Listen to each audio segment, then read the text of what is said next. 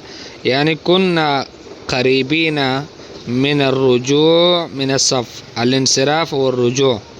جيد، يعني أردنا أن ننصرف من الصف لأن الأستاذ تأخر لم يأتي على الموعد، فنحن قلنا كنا قريبين من الانصراف، كنا على وشك من الانصراف فحضر المدرس. يعني ما إن أردنا أن نخرج من الصف الأستاذ جاء وحضر. طيب، كنت على وشك النوم فدق الباب. جيد، كنت على وشك النوم فدق الباب، يعني كنت قريبا أن أنام، نعست ثم غلبني النوم وإذ بالباب يدق، فيقال لهذه الحالة، في هذه الحالة يمكن أن تعبر تقول كنت على وشك النوم فدق الباب، يعني كنت قريبا من النوم، قريبا من أنام فدق الباب. ليس هناك متسع من الوقت للاستحمام الآن. مثلا يوم العيد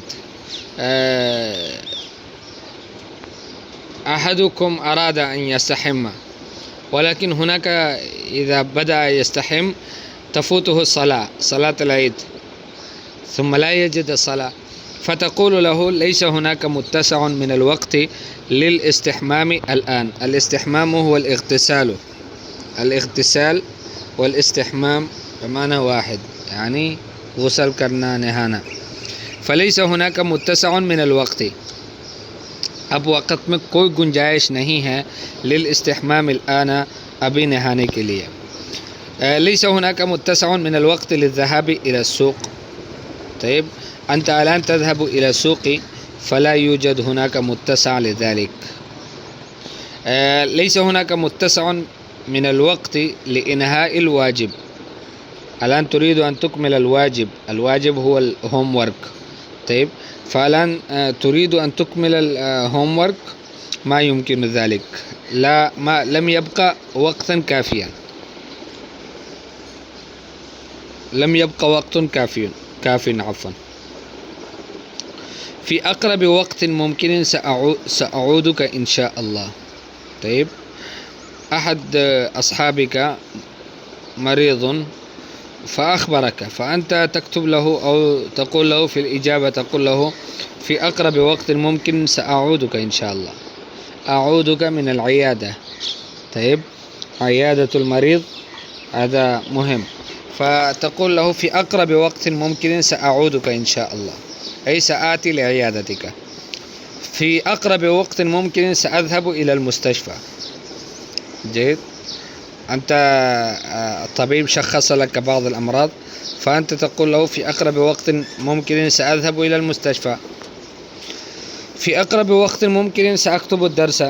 لم تكتب الدرس فتقول سأكتب الدرس في أقرب وقت ممكن، أو في أقرب وقت ممكن سأكتب الدرس. طيب، ذهبت إلى المسجد فور سماع الأذان. آذان سنتے ہی میں مسجد میں چلا گیا.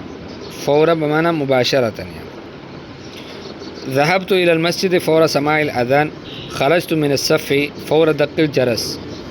فور دق الجرس، الجرس دق أو دق الجرس، فأنت خرجت من الصف مباشرة.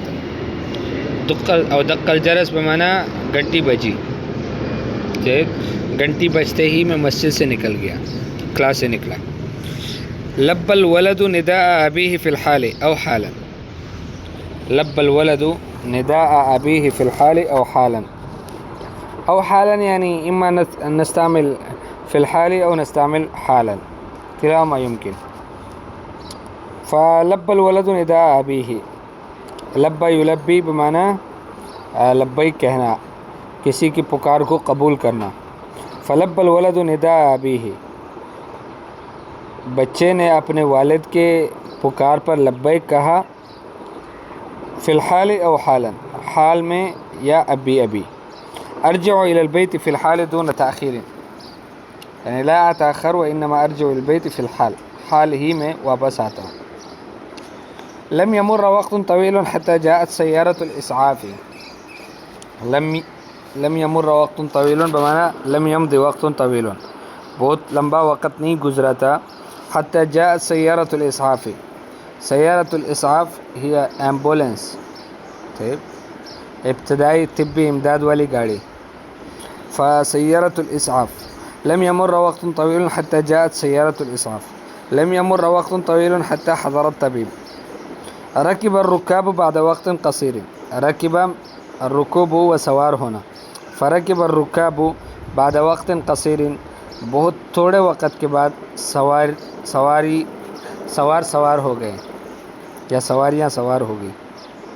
وصل القطار بعد وقت قصير. ریل گاڑی پہنچ گئی بہت تھوڑے وقت کے بعد. سينضج الطعام بعد وقت قصير. کھانا پک جائے گا، تیار ہو جائے گا بہت تھوڑے وقت کے بعد. نضج ينضج بمعنى يعني يطبخ يستوي. النضج هو الاستواء، يستوي الشيء. سينتهي الدرس بعد بضع دقائق. چند منٹ گزرنے کے بعد پڑھائی ختم ہو جائے گی. لأننا اتفقنا أننا نوقف الدراسة ل3 أيام. جيد، على رأي الأكثر، على رأي الجمهور. فنوقف الدراسة إن شاء الله غدا. طيب غدا يوم النحر، فغدا نوقفها، ثم بعد غد وبعد غد 3 أيام، أيام عيد الأضحى. سينتهي الدرس بعد بضع دقائق. سيجهز الفطور بعد بضع دقائق. سيجهز الفطور بعد بضع دقائق أو سيجهز الفطور بعد بضع دقائق. ٹھیک ہے، جہز يجهز التجهيز بمعنى تیار ہونا. أنجز حامد الدرس في طرفة عين. أنجز حامد الدرس. هذا الألف ليس مع الدال مع حامد، وإنما هو مع الدرس. طيب، فأنجز حامد الدرس في طرفة عين. أنجز ينجز إنجازا بمعنى إكمال. الإنجاز هو الإكمال. فأنجز حامد الدرس. حامد نے سبق کو پورا کیا فی طرفة عین، یعنی آنکھیں جھپکنے میں، فی وقت قصير جدا. أكلت الفطور في طرفة عين. الفطور أيضا يقال الفطور بضم الفاء، والفطور كذلك بفتح الفاء، كلاهما مستخدمان. فنقول سيجهز الفطور أو أكلت الفطور في طرفة عين. أكلت الفطور أي تناولت الفطور، أو تقول أفطرت في طرفة عين، میں نے ناشتہ کیا بہت تھوڑے وقت میں. أكملت الواجب في ثوان. أكملت الواجب في ثوان، میں نے واجب کو مکمل کیا، ہوم ورک کو مکمل کیا. في ثوان چند سیکنڈ میں. حضرت في الملعب في ثوان. أعدت المائدة في ثوان. أعدت بمعنى جهزت المائدة، السفرة. جيد. المائدة هو دسترخوان، إذا كان عليه طعام فدسترخوان، إذا ما عليه طعام فسفرة. طيب، فأعدت المائدة في ثوان، میں نے دسترخوان تیار کیا چند سیکنڈ میں. تدریب. ضع تعابير ضيق الوقت وقلته في جمل مفيدة من عندك. يعني التعبيرات التي تدل على ضيق الوقت وقلته ضعها في جمل مفيدة، ولكن هذه الجمل لا تكون مأخوذة من الذكاء الاصطناعي ولا من الكتب ولا من أي شيء. طيب، وإنما هي تكون من عندك. هذه الجمل المفيدة تكون من جعبتك، من جيبك. طيب، منك أنت. بارك الله فيكم. السلام عليكم ورحمة الله وبركاته.